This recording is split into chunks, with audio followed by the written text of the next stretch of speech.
What's up, everybody? It's the Roundtable Sports Podcast. My name is Taylor McLean, and we've had some Thursday night action, and I've watched some more games, so I thought we'd go through and kind of spill out the notes that I had on those games and the thoughts before we get another jam-packed week of football here. You know, the Colts versus Broncos games was specifically torturous for me. I had a lot of things going in that game. Unfortunately, I nearly didn't get Jonathan Taylor out of the lineup, so that definitely took some of the shine off of this game to have essentially the best offensive player that would have been in this game out of the game. That certainly takes a lot of shine off of the matchup, and then you throw out the performances that these offenses put up, and really it's the offenses overall in the NFL have put up at this point, and you get these results. This game was in Denver, and the boos did not stop. Predictably, when you score 9 points and presumably could have scored 3 more points and won the game, there's probably going to be a lot of boos out there. Neither team had a lot going on offense, and both defenses were doing a good job of getting to the quarterback. I've been of this opinion for some time when it comes to the Denver Broncos that part of the problem is the offensive line, and that's not going to get any better with Garrett Bowles going out of the game. They haven't said that it's a significant injury at this point, but anytime that they have to get the cart out, that's never a good situation, and it's never something you want to hear about one of the key players on that offensive line.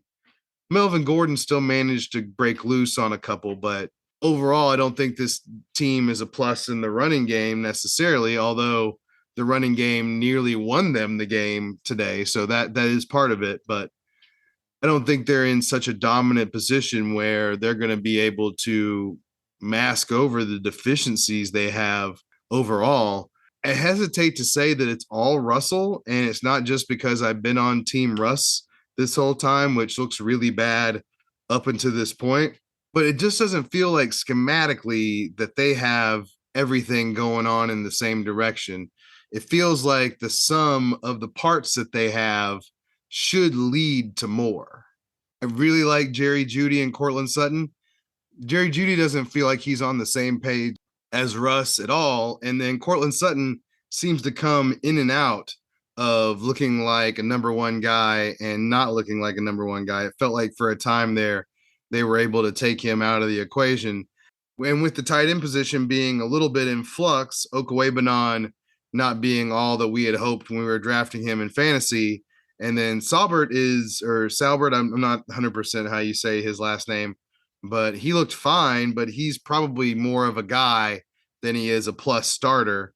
So you've got the edges and you've got Melvin, and then your edges and your interior because of DeForest Buckner are getting collapsed. And when Russell isn't moving around at peak Russell efficiency like he hasn't been for most of this season, that ends up being a big problem overall. And now we're staring down 2-3 for the Denver Broncos at this point. I have to say, I respect the weapons, and I thought that Russell could hold on to his athleticism to the point, or would use his athleticism to the point where he would be able to cook and make more time for these receivers, and they would have some big totals here. They're just not having those plays. Like, they didn't have those plays in the last game until the very last drive, and then Russell turned it on. They made a couple of big plays down the field, and there you go. But the Colts were able to keep him more in the box and get to him more. And I don't know that I felt like the Colts were a top flight rushing unit going into this game, even though getting Yannick Ngakoue, adding him to DeForest Buckner does make them somewhat formidable. And it's not like they were complete duds at the other positions before that anyway. But I don't know. Overall, the defenses definitely shined in this game, and it felt like the offenses should be doing more. On the Colts side, it wasn't much better. Matt Ryan looks like he's fallen off another step, and without Jonathan Taylor drawing more of the eyeball and using his gravity of the running game to open things up for the offense, it was really hard for them to find openings. And Denver is a pretty good defense already and has the ability to cover. And then you can put Patrick Surtain on Michael Pittman and have him go in and out of the game kind of in a very Cortland Sutton type fashion. So you knew this was going to be a problem for the Colts. You didn't automatically know this was going to be a problem for Russell, but if you've been watching the games, this is kind of how it's been. The offense has been stale. Russell hasn't been able to work it from the pocket to the point where they're able to sustain a whole offense based on that. And they really didn't nearly take control of this game until the running game came through and they were able to move the ball nearly completely by running all the way down to nearly get a field goal. They decided to go for the touchdown instead, which just add that on to the list of interesting decisions that Nathaniel Hackett has made at the end of games. And here we are, everybody's kind of giving him the side eye. And Russell and the offense have been so bad that, and they've got so much locked into Russell overall. He has a $31 million dead cap figure in 2026. So we're locked in here. So if this doesn't start going well, we're going to start looking at other coaches to fill the position because they can't afford to have this go so bad. Bringing in Russell was supposed to cure a lot of these ills. And I don't know that Drew Lock would be doing any better. But at the same time, Russell's supposed to be able to overcome that a bit. And same with Matt Ryan. They brought in Matt Ryan to be a more stable, smarter presence that doesn't blow the game. And he just hasn't been dynamic enough to really put them in a lot of these games. And really, it felt extremely lucky that they were able to pull out this win, nevertheless, even tie it up. Good for them. They avoid really putting themselves out of the mix at this point. But I'm not super hopeful about the Colts or the Broncos at this point. They got a lot to prove on the quarterback end and turning this offense around before I can feel like either one of them are the contenders we thought they should be to start the season.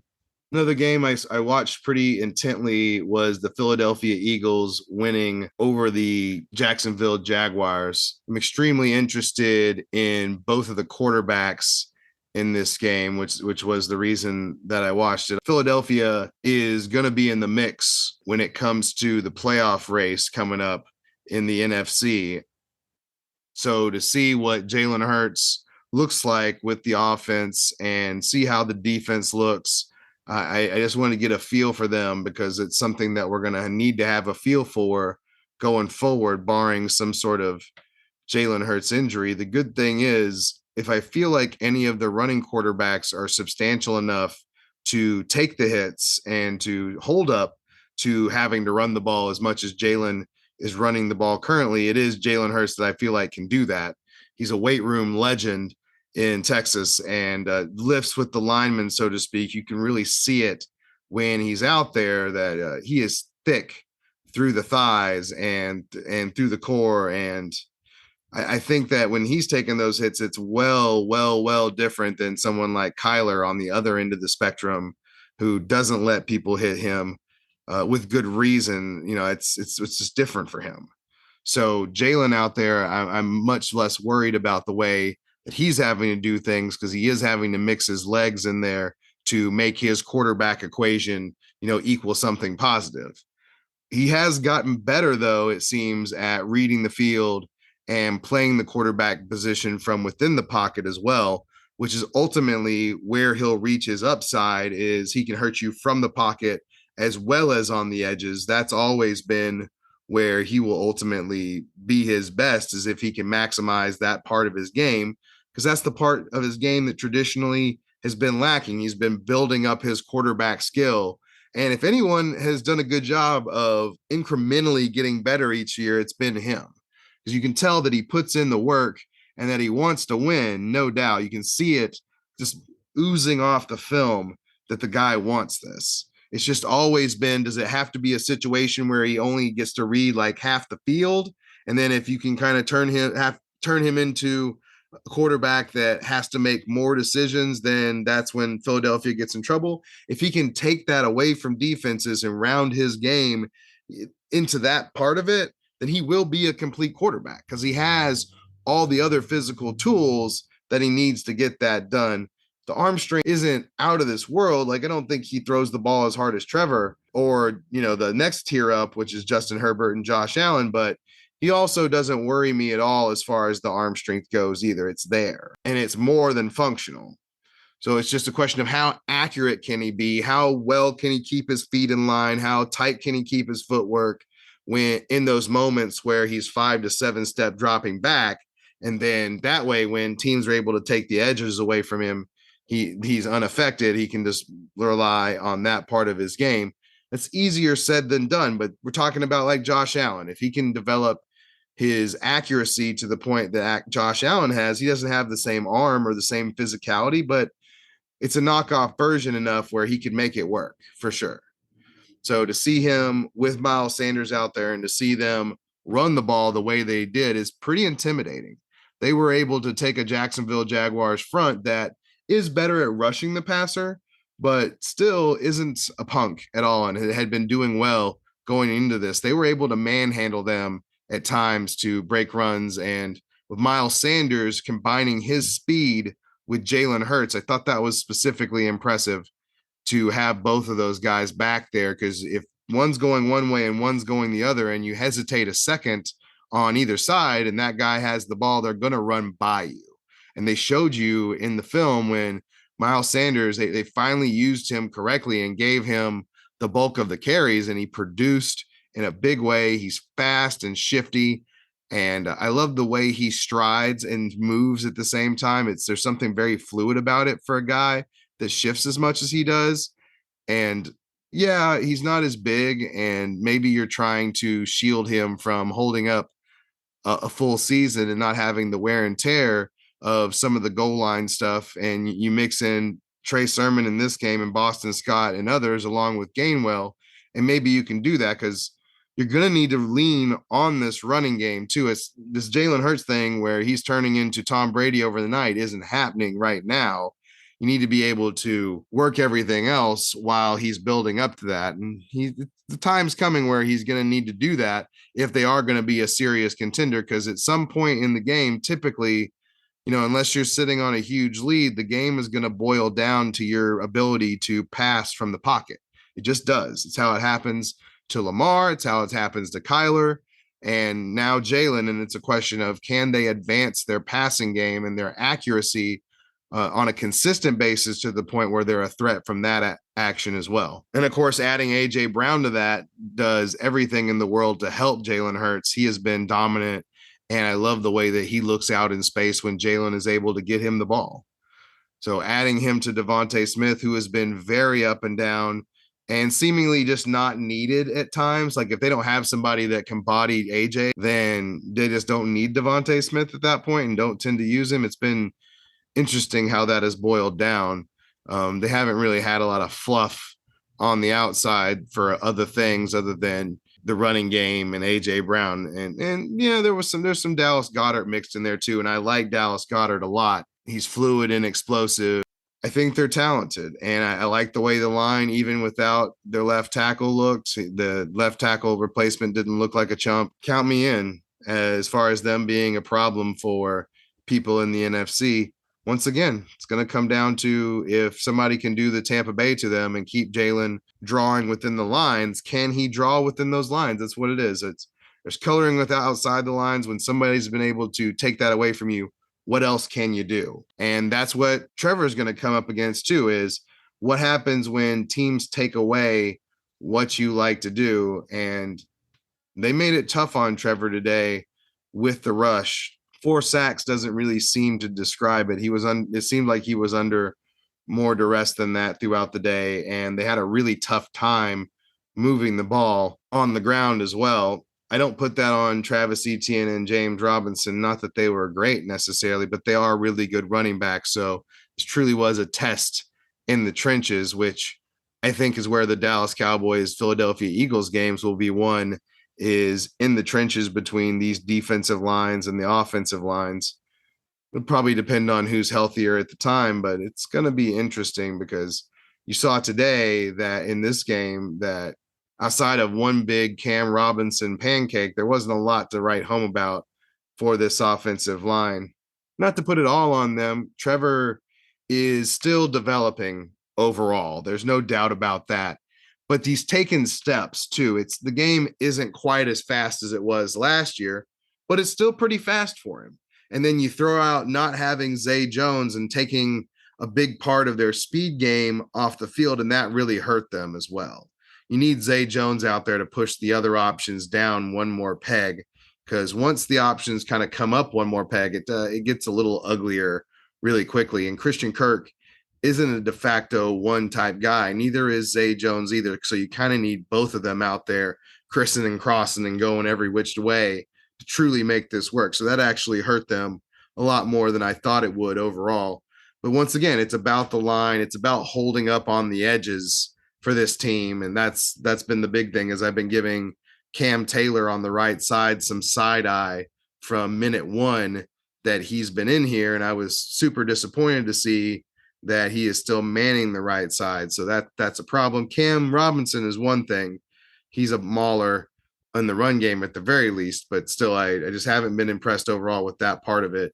So it's hard for me to heap too much on Trevor as far as blame goes, but you can see if you have eyes that he is playing a lot better and continues to do so. It's just he's going to have rough moments where he's still not quite making the read right, and he's just a little behind on the throw. He's got to clean all that up. Part of it, that's the next step. That's the next step, is getting in there and really honing in on the accuracy side of it. So don't hit the receiver where he's having to turn back from it and that breaks his stride. Hit him right in the chest where he doesn't have to break stride and he can run after the catch. That's where Trevor needs to work on the nuances of this. And it's still, figuring out a brand new offense too. So there's going to be some growing pains there. And the fact that he was in a pretty subpar offense before that, that doesn't help anything either, and kind of threw him behind just a little bit. But I do see incremental progress with Trevor, and I still absolutely believe that he can be a franchise guy. And I think that Jacksonville overall should be encouraged with the direction that they're moving, because it seems like if they're just able to build themselves up in a couple of different spots and then ride out Trevor's development, that they should be in the mix here pretty shortly. It's just they're digging out of a crater, not a completely desolate crater as far as their talent, but a crater nonetheless. And a year off as far as, they drafted Etienne and I like that, but it just feels like a year off as far as the development and the way the organization was going. That definitely seemed to stunt some things. But Trevor, still, I'm on board, and I just want to see him continue to hone his feet, his throws, his anticipation. Those are all things that he can work on for sure. Because he's got the physical tools too. So there had been a lot of talk about Baker Mayfield and Kyler Murray. So I went ahead and watched the Oklahoma Quarterback Bowl.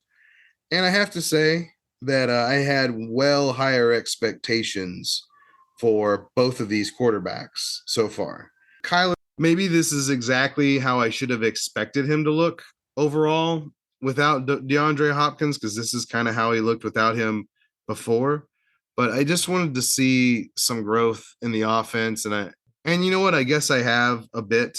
The usage of Hollywood Brown does lend some hope to the situation, because it's getting close. We're about to have DeAndre Hopkins back, not just for your fantasy teams, but for Kyler Murray as well. He relies on DeAndre Hopkins a lot with good reason, and is Kyler's security blanket while he's out there, in addition to being his big play threat. Now they've worked in Hollywood Brown as well, and he looks a lot better and a lot more comfortable in the offense. So since they've been able to stay even without him to this point, maybe it's a good thing that DeAndre wasn't there for a little bit, so they could figure out how they really needed to use Hollywood. And then now they can bring in DeAndre and have both of those threats out there. Just them, along with Rondale and AJ Green, will by far give them the best amount of receivers that they've ever had, especially now that they've gotten rid of Andy Isabella at this point. That was a good addition by subtraction. And never forget that they drafted him 2 picks before they drafted DK Metcalf. So think about what that would look like. It'd probably be DK and DeAndre Hopkins in that instance. But still, the one can dream about what that receiver core would look like. In this game, it was tough because the Carolina Panthers are stout in their front seven and aren't necessarily bad in the secondary either. They're just not as good there, in my opinion. I think Brian Burns led front seven is much more formidable. And they were set up better than some teams to get to Kyler on the edges and not let him turn the corner on him because of Burns and because of the speed that they have on defense. Still, that's not enough when the offense has been so anemic and when it seems like schematically they don't have the right things going on for Baker or themselves. So there's a problem with that, but it wasn't the defense on this day. 26 points is supposed to put you pretty firmly in the game overall, especially if your offense isn't giving them opportunities like the offense was today. Still, I said I had higher expectations for Kyler. In the end, what he offers us in these seconds halves is kind of what we're trying to get out of him in the first place. It's just you wish he was able to do it more in the first half. Still, he's trying not to do that part of it, which is run quite so much, even though that is the dynamic part of his game. It does put him at risk because when people are able to put their hands on him, it is a higher risk of injury than some of your other quarterbacks because he just isn't as substantial a guy and he is easier to throw down and to throw harder. Like now, the good thing is he is really good at getting out of the way of people and not letting anybody really line him up in any significant way. Like he doesn't typically take a big hit because he is so elusive and the speed allows him to pull away enough where even if they are able to tackle him, you're like usually reaching out at him. You're not squaring him up and popping him typically. Not that you can't. It's just probably one of the hardest propositions in football to be able to hit him squarely because he is so agile and fast. And he needs to put that on display and he needs to worry the defense with it and create more time. But he knows that if he takes that big hit, it could end at any time as far as his season goes. So maybe it's just him realizing that he has to turn it on in these moments. But in games like the playoff game that went so wrong, he didn't ever get really a chance to do that because one, they could take that edge away with their personnel, but also by the time that it would have been time for him to turn on the juice, the game was already out of hand. That's the big difference between playing the Panthers and playing the Rams in that instance. Maybe not this year's Rams because I've got some concerns there with how they've been playing, but you get my point. So I'm reserving judgment on the Cardinals until I see DeAndre out there. He makes a huge difference for them. And when Kyler's cooking, they can dang near beat anybody. It makes them a really high variance team. It's kind of what you signed up for with Kyler if that's where you went with your fantasy draft. Like I said, I'm reserving until I see him with the DeAndre out there. Hopefully they can hold serve in a significant way until that 6-game suspension is up. I mentioned throughout that Baker had a rough day. I don't know what the expectations were of Baker overall. The thing is, you have to think Drew Brees. You don't think John Elway. He doesn't have the arm to consistently work the ball downfield in a significant way. So you have to work him in the short term with timing passes to allow him to use his accuracy in that 15 and fewer range to work the defense, get them coming up and, run the ball with CMC and all those things, and then pop them over the top with Baker. It just hasn't seemed like schematically they've been on the same page in a way that would make him successful. And I told people that he is limited physically and that may hold him back if they don't use him correctly. I still thought that he would be an upgrade on Sam Darnold and they'd be able to get stuff done though. And just hasn't come to fruition at this point. They're working CMC more and more into it, but there is a finite amount of what you can do with that if Baker's not making plays. And they're just asking him to make the wrong type of plays for him. And they're not the same running dynamo that Cleveland is. So what can you get out of Baker in those instances? He's got to be better in the decision-making and in the accuracy portion of it, because you can't be Drew Brees and not be super duper accurate, even if you can't throw it super deep down the field all the time.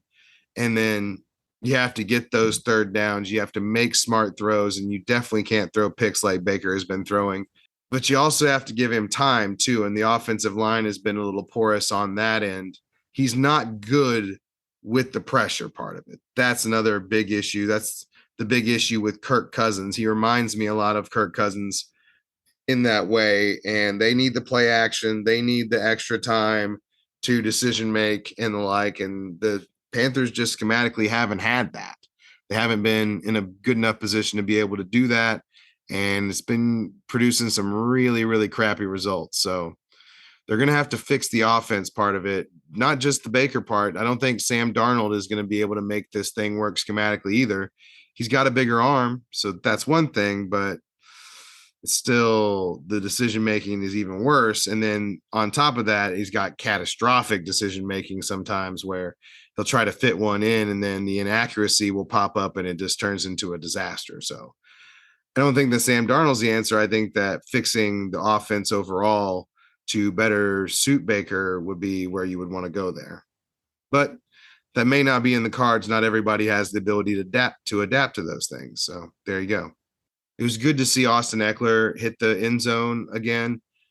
Not great since I was playing him in one of my leagues, but to see them give him the goal line touches, and they weren't all like at the 1 yard line or anything, but to see them use him the way that they did was very encouraging. And obviously 3 scores makes the fantasy year feel a little bit more in tune and right if you drafted him where you probably drafted him.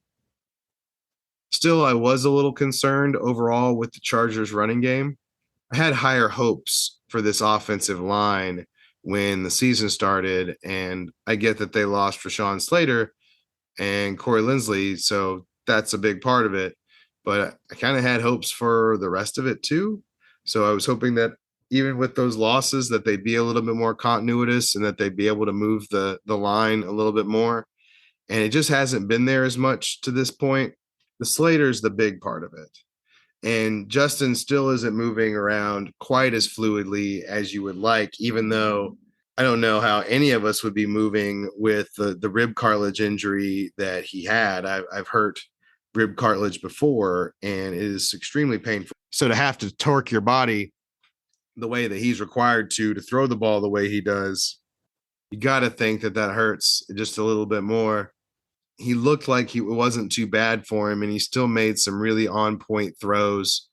And I made a video as why does everybody agree on Justin Herbert? And it's because when you watch him make these throws, you can see that the ball moves differently from him. It's like a torpedo going through the water. It's just perfectly on that line. And then bam, it's on the receiver in a time and in a fashion that you just wouldn't expect to come out of someone's hands. It's truly something that you can see. And then he also has the mobility portion of it where you don't feel like he's a statue back there that you have to just protect the pocket at all costs. He can move around too, and you can put him in on the move to make it work, or he can create that time himself. He has a good feel for the pocket already. And I was talking about Trevor Lawrence in his second year. This has just been a situation for Justin where he gets more and more settled in and more comfortable. For me, it's just a question of the team overall. Without Joey Bosa, without Slater, you lose a bunch of these players that are your top players, and it just takes a lot of venom out of the Cobra, especially for the Joey Bosa side of it. When he's in there game wrecking, it's an entirely different defense overall versus when he's not in there. They've done a good job of stacking more and more pieces around him, but to have him out really throws a wrench in their plans. And the same thing with Slater and Linsley. It's bad to have your big players go out there, and it doesn't seem like the offense is always running at peak efficiency. It feels like they're still figuring some things out there. While I think everybody agrees, and I think that we can see with the naked eye that Justin is something special, that Justin does have that John Elway upside that I'm talking about, where he has all the physical tools and the like. I still wonder if this team overall and if this organization overall is going to be able to give him what he needs in the long term to finally get the job done. And then Is it going to be one of those great scenarios like, oh, he was just this rocket arm quarterback that wasn't as good because he never got the job done? I can't stand that argument sometimes. I know that the Super Bowl ring means everything, but sometimes it doesn't mean everything. So, Justin, I have the highest hopes for you. I hope that you get multiple rings because I said from second one when I saw that you were the guy, that your arm talent was about a bazillion times better than Tyrod Taylor, and riding out you in a ball of flames into hell was better than going with Tyrod Taylor for even one more second. And I feel for Tyrod with the injury then and the injury now, because he was probably going to get to start with Daniel Jones spraining his ankle, but he got a concussion and is probably going to be out for this week too. So bummer for him, bummer for the Giants overall that they're probably going to have to play Davis Webb, but it is what it is. And I hope that Justin gets the support he wants from this and deserves from this organization. Speaking of organizations that deserve to support their players, I'm hoping that Houston has turned a leaf in their organizational structure and the like there. I have my own questions to that end, but you can only hope that things are going to get better on their end. When I'm assessing them overall, obviously I love Dameon Pierce, and it was awesome to see him finally get in some open space and take advantage of it.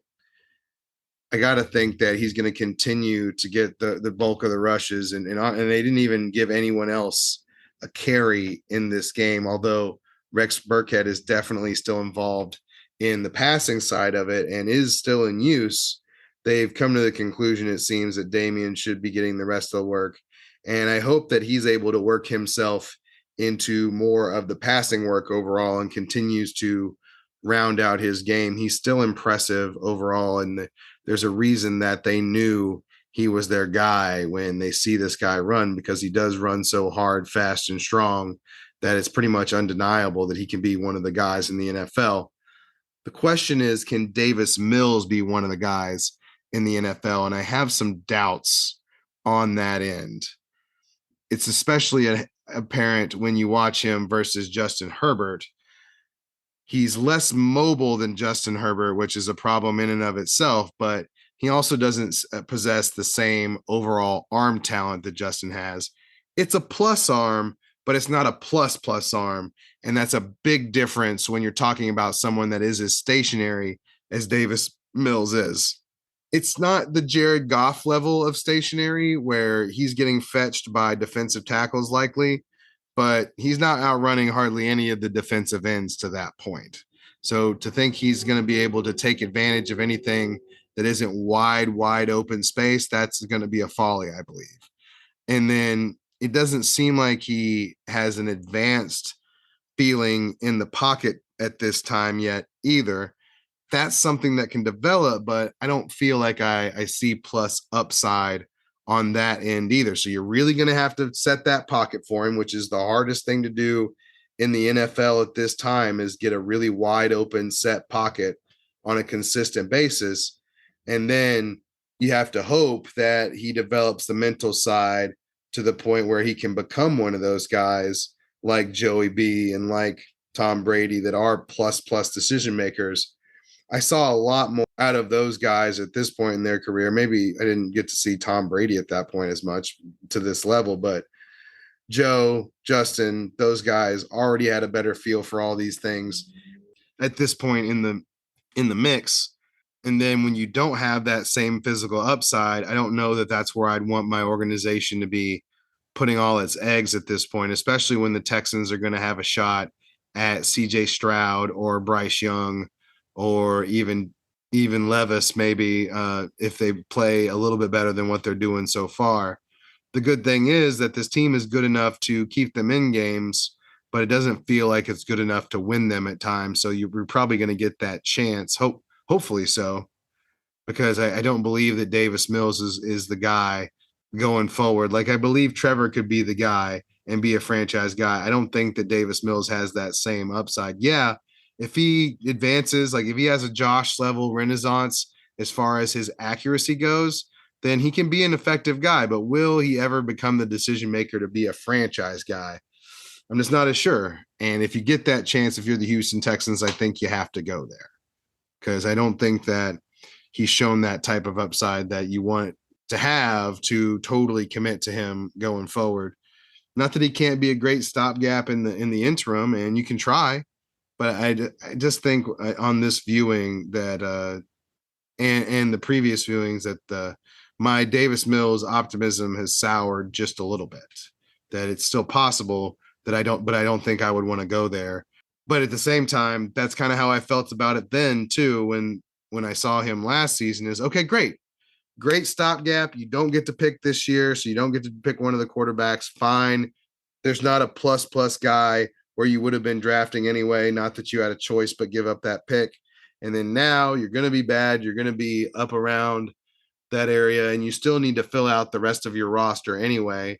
And it's frisky, you show signs that you're able to fill in around those positions.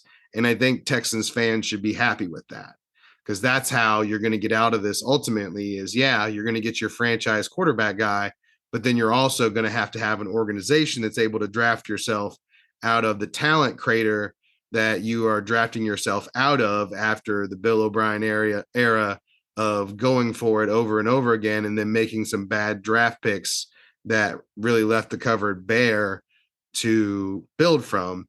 And I think that Lovie Smith's done a good job of coordinating the defense and keeping everything together, and being frisky for 4 quarters and then losing the game is exactly what the Texans need at this point, because unfortunately, that's how you get one of these guys. You have to be bad to get in a position to draft Justin Herbert, and then you have to get a little lucky too. So we'll see if the Texans will be able to do that.